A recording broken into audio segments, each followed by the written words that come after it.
Halo guys, Assalamualaikum warahmatullahi wabarakatuh. Kembali lagi bersama saya Debbie Ansyafira Siagian dengan NIM 123-204-23507. Baiklah teman-teman, di sini saya akan menjelaskan beberapa hal mengenai pemilihan kepala daerah dan wakil kepala daerah dengan mata kuliah Hukum Administrasi Pemerintahan Daerah.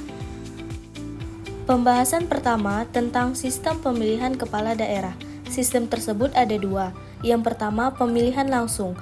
Pemilihan langsung yaitu masyarakat memilih langsung kepala daerah dan wakil kepala daerah yang mereka minati untuk jabatannya masing-masing tanpa perantara lembaga manapun. Sistem ini sudah berlaku di Indonesia sejak 2005. Yang kedua, pemilihan tidak langsung. Sistem pemilihan tidak langsung yaitu pemilihan pemimpin daerah dengan cara keterwakilan. Rakyat dianggap memberikan hak pilihannya untuk pemimpin daerah kepada DPRD. Sistem ini telah dihapuskan di Indonesia dan tidak dipergunakan lagi. Selanjutnya, ada juga ketentuan umum dalam pemilihan kepala daerah dan wakil kepala daerah. Ada beberapa ketentuan umum. Di sini saya akan membahas 3 poin. Yang pertama, syarat calon. Setiap calon harus memenuhi syarat seperti usia pendidikan dan domisili. Yang kedua, masa jabatan. Kepala daerah dan wakil kepala daerah menjabat selama 5 tahun dan dapat dipilih kembali untuk 1 periode. Yang ketiga, pencegahan politik. Komisi Pemilihan Umum atau KPU berperan penting dalam pencegahan konflik dan penyelesaian sengketa pemilihan. Nah, sebelum pemilihan, pasti ada partai yang diikuti oleh setiap calon. Di sini, saya akan membahas sistem kepartaian dalam pemilihan kepala daerah. Ada beberapa poin. Yang pertama, peran partai politik.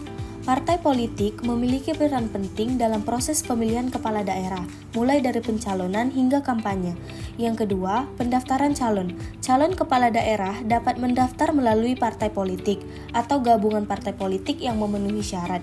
Yang ketiga, dukungan partai. Partai politik yang mendukung calon harus memenuhi persyaratan tertentu sesuai dengan peraturan perundang-undangan. Selanjutnya, kalian tahu nggak sih calon perorangan atau independen dalam pemilihan kepala daerah? Baik, di sini saya akan menjelaskan apa itu calon perorangan atau independen. Calon independen atau perorangan yang dapat berkompetensi dalam perekrutan calon kepala daerah dan wakil kepala daerah tanpa menggunakan partai politik sebagai mediumnya. Artinya, seseorang yang mencalonkan diri sebagai kepala daerah tanpa didukung oleh partai politik alias atas nama diri sendiri. Ada beberapa poin mengenai calon perorangan atau independen. Yang pertama, syarat dukungan. Calon independen harus mendapat dukungan minimal 10% dari jumlah penduduk di daerah pemilihan. Yang kedua, proses verifikasi. KPU memverifikasi dukungan dari calon independen untuk memastikan keabsahan dan kelengkapannya. Yang ketiga, kesempatan berpolitik. Sistem ini memberikan kesempatan bagi calon independen untuk ikut berkompetisi dalam pemilihan kepala daerah. Nah, setelah kita mengetahui beberapa poin tentang pemilihan kepala daerah dan wakil kepala daerah, pasti ada juga ketentuan pidana yang terjadi saat pilkada. Pasti banyak dong yang terjadi. Di sini ada 3 contoh ketentuan pidana pilkada. Yang pertama itu korupsi. Calon kepala daerah yang terbukti melakukan korupsi dapat dijatuhi hukuman penjara dan dilarang menjadi calon kepala daerah. Yang kedua, pelanggaran kampanye.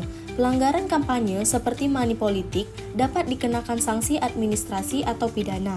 Yang ketiga, sengketa pilkada. Pihak yang merasa dirugikan dapat mengajukan gugatan ke Mahkamah Konstitusi untuk menyelesaikan sengketa pemilihan.